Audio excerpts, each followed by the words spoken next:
Picture a worker who just crossed the $100,000 mark. They are sitting in their car after work, staring at a direct deposit notification. They spent the drive home mentally adding up what they owe this month, and the number they just got paid still isn't enough. This chart tracks the erosion of the six-figure salary. The milestone that once signaled beach houses and early retirement has been hollowing out for decades. Adjusted for inflation, $100,000 today has the purchasing power of roughly $36,000 in 1980. The club also got crowded. In 1992, about 5% of American households earned six figures. Today, it's closer to 43%. A number that used to symbolize total victory is now the median experience for a massive portion of the workforce. Local realities make the numbers even more warped. In San Francisco, the federal government officially classifies a single person earning up to $118,300 as low income. According to the Federal Reserve, 17% of households earning over $100,000 would struggle to cover a $400 emergency without borrowing money or selling an asset. Crossing $100,000 drops a massive chunk of the population into a complex, invisible financial trap. This ledger shows how the balance sheet breaks. From $100,000 gross, federal taxes and FICA carve away $20,000. Because the government views this as wealthy, subsidies vanish. The student loan deduction, American Opportunity Tax Credit, and IRA deductions all phase out. The IRS treats you as rich while your bank account remains depleted, and that gap is where the anxiety lives for the rest of the year. Hitting a six-figure salary means paying full retail price for every structural advantage you used. This chart compares buying power against reality. A $100,000 salary affords a $360,000 home. The median sale price is $437,000. In cities offering these salaries, it's worse. To buy the median home in LA requires $262,000. San Jose requires $420,000.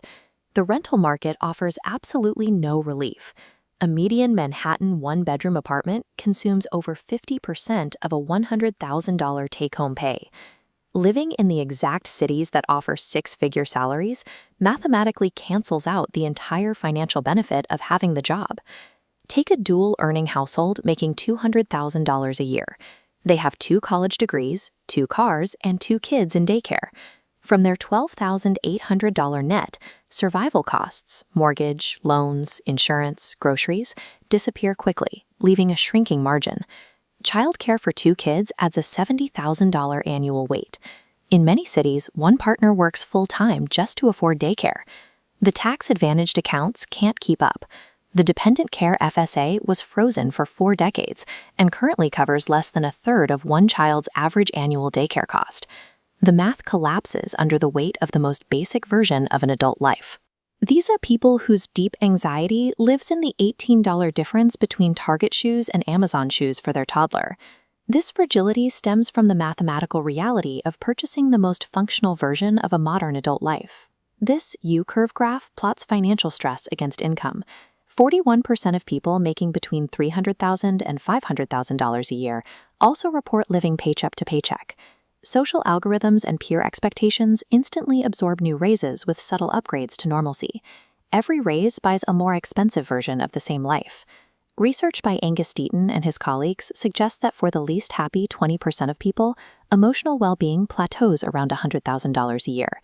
More money stops curing their misery at that exact threshold. Your brain does not register wealth while in a state of high constraint. Earning doesn't make you feel rich, having the permission to spend does. Chasing a higher salary without protecting your lifestyle buys a marginally more expensive version of the exact same anxiety. To win this game, accept a new baseline.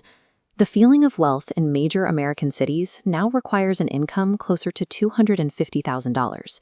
You have to aggressively protect the gap. Autobank any race before your lifestyle has time to adjust to the new number. This systemic inflation is a macroeconomic reality for a new generation, rather than a personal failure. The feeling of wealth arrives on the first Tuesday you realize your expenses stopped growing as fast as your income did. Everything else is just marketing.